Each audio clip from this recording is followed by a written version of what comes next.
Welcome to the Banker Lamp. Please enjoy the video. You start by choosing the single clip that carries the idea, pick 15 to 60 seconds, and frame at vertical 9 to 16. Next, make sure you have permission and note the exact timestamp in seconds, because precision saves time. Open your editor and set the project to 1080 by 1920 and 30 or 60 frames per second. Once set, import the source clip, trim roughly to the target range, and lock the track so you can experiment without losing the original cut. You now refine timing and clarity, trim to the beat, and use quick cuts of 1/10 to 3/10 of a second for punch. Add captions that stay on screen for 3 to 4 seconds and use 24 to 30 point text so viewers read easily on phones.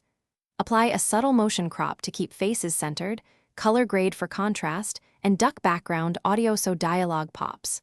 Once done, preview on a phone to verify pacing, readability, and audio balance before exporting. You finish by exporting H.264 with a 6 to 12 Mbps bitrate and ensure the file metadata is set to 9 by 16 so platforms detect vertical orientation. Put your hook in the first 2 to 3 seconds and close with a short call to action. This improves retention and shares. Finally, upload and check playback on the target app. If you see artifacts or audio drift, re-encode at a higher bitrate or resample audio. That single fix solves most upload quality. Thanks for watching. If this was helpful, leave a like and consider subscribing. See you next time.